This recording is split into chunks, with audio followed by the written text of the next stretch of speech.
And what is up, everybody? All right, I haven't really been watching TNA wrestling, and it's TNA. You know, Impact. Changing it to Impact was just it was a stupid name. Total nonstop action. I understand, and they didn't want to associate it with you know uh, the other thing, but you know that's what it was known as. So should have kept it like that. Instead, change it to Impact, and now Tessa Blanchard, who, in my opinion, is probably the best American female wrestler, the best professional female American wrestler right now. And she's pretty, she's a great performer, very strong, very technical, better than Charlotte Flair, you know, better than most of the top female picks in WWE's roster. Um, but she just won the Impact World Championship. Good for her. Kinda.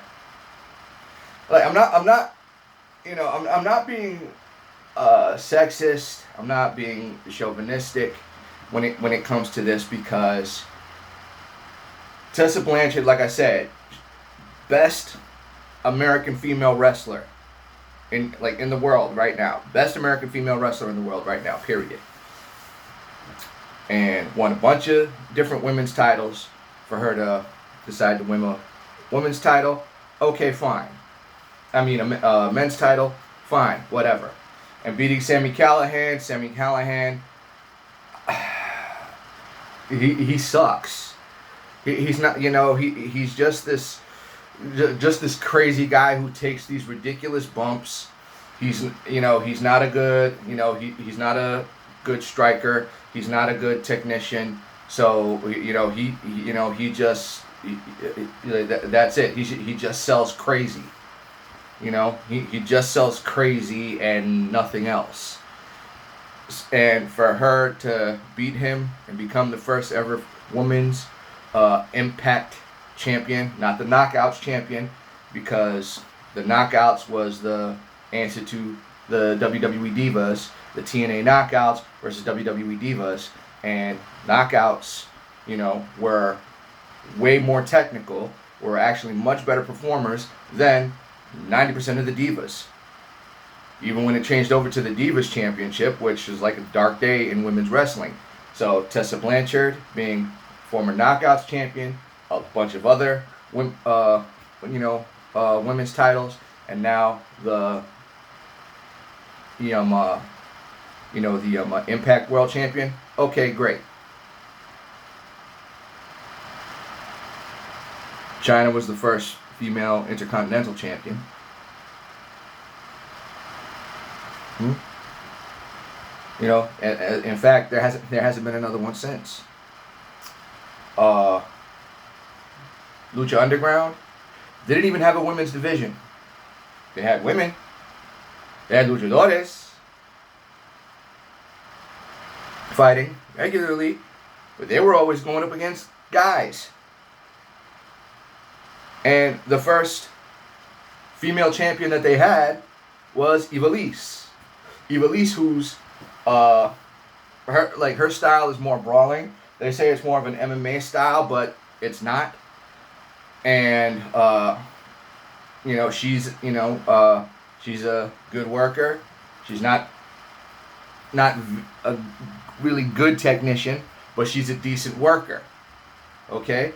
And she was the first female champion they had when she, along with M-Dog 20, but known as Son of Havoc, such a stupid name, and Angelico were the first ever trios tag team champions. And she did it with her ankle broken. It's like it wasn't even part of the story. This chick actually broke her ankle and still finished the matches because they won the tournament and immediately they won the tournament, which they were supposed to be crowned the champion, and then it turns out like, oh no, that was just to get you into the finals, and then another team just had a bye, and they had to go up against a whole other team, and because of that, this chick broke her ankle, and still managed to finish the match. And in fact, with a broken ankle, defended the trios championships a couple times. So good on her. But oh no, that doesn't count because she wasn't the top champion. She wasn't the top champion. All right. I'll give you that much. All right, she wasn't the top champion. Okay. How about Ultima Lucha? No, not Ultima Lucha. Aztec Warfare 3. The winner was Sexy Star. Sexy Star wrestled maybe, she would show up almost every week, and she probably wrestled maybe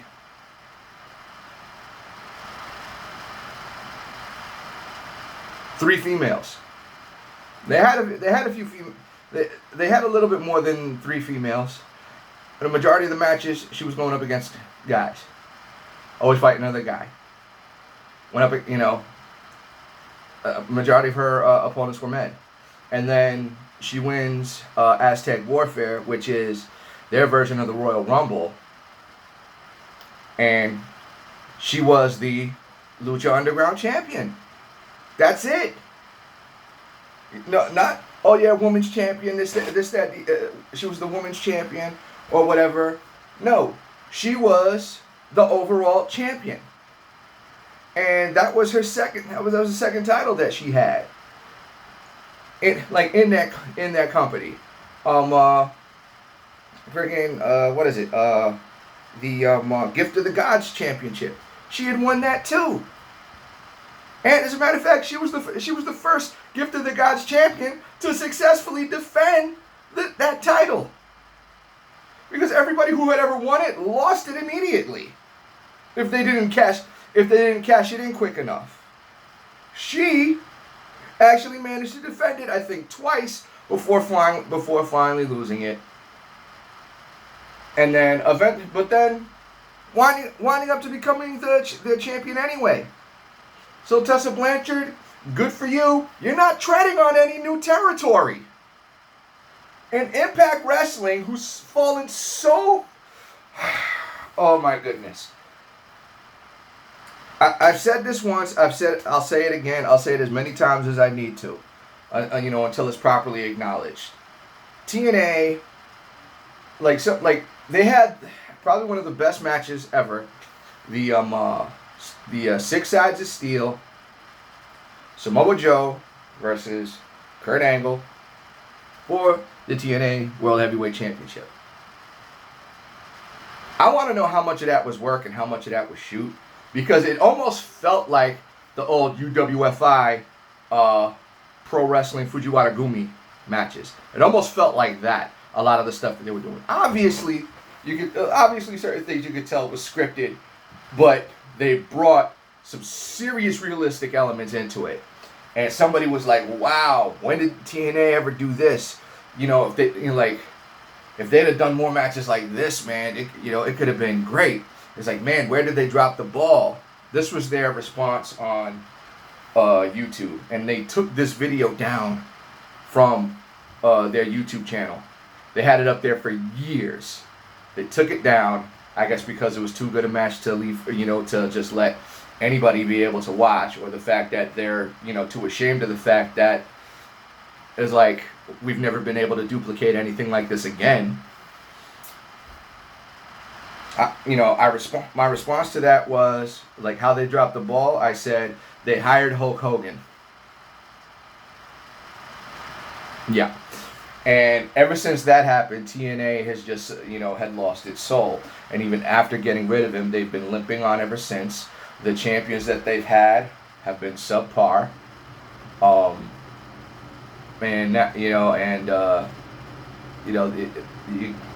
of these guys might be putting on some great matches. Nobody knows. Nobody knows about it.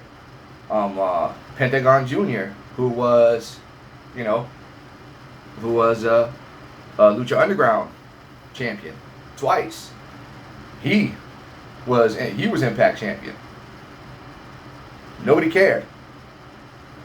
He was a world champion. He was a world champion. Nobody cared.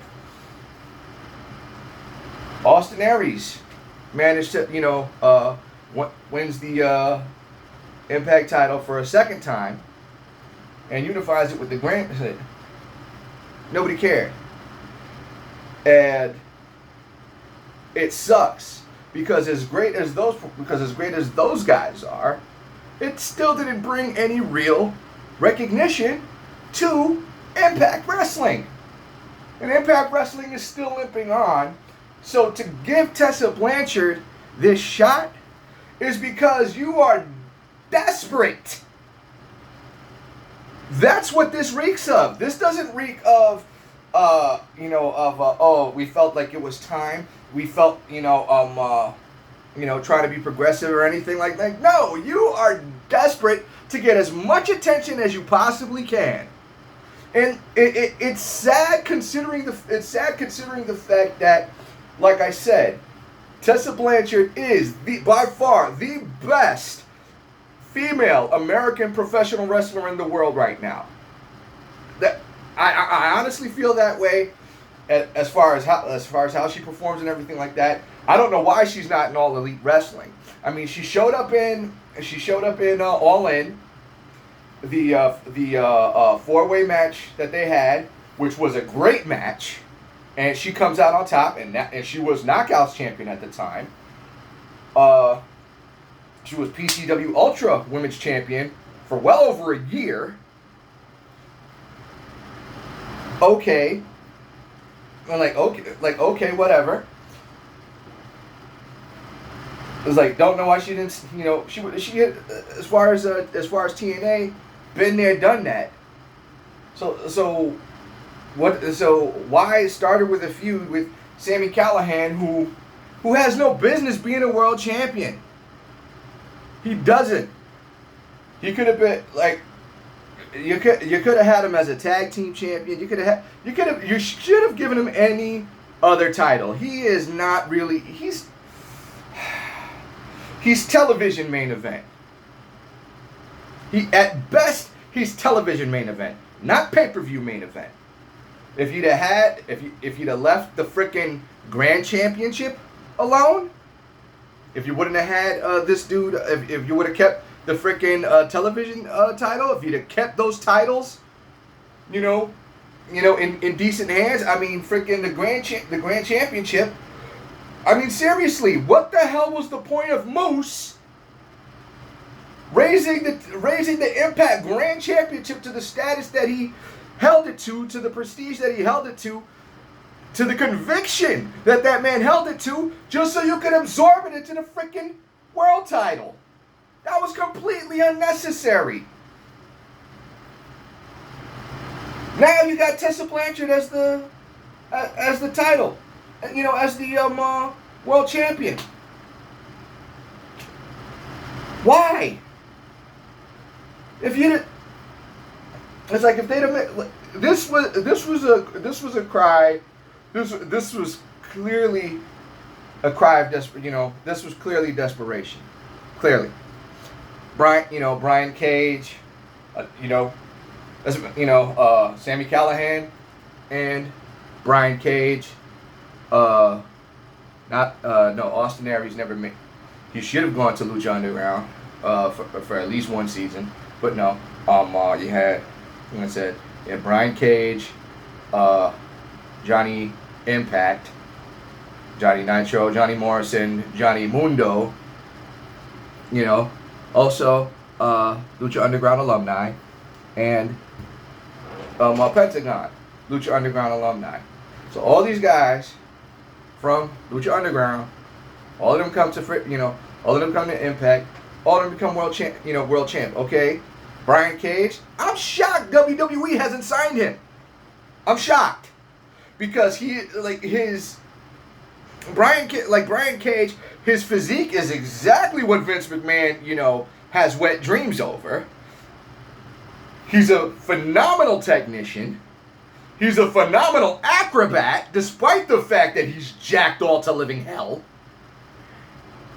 I don't know what, and he, Impact World Champion. I don't know why WWE hasn't tried signing him yet. It's like, if nothing else, even Triple H should have at least given, even Triple H should have given this guy a shot, or send him over to AEW. I don't know why this dude, is there. Tessa Blanchard, I'm pretty sure AEW has given her the opportunity. Maybe they don't want to work with her. And giving her the women's booking her to win the Impact World title. I guess because they wanted to say, oh, we're breaking the glass ceiling. It's been broken. It's been broken for a long freaking time. You're just trying to virtue signal right now. You're just so freaking desperate for attention. Like, oh, we're,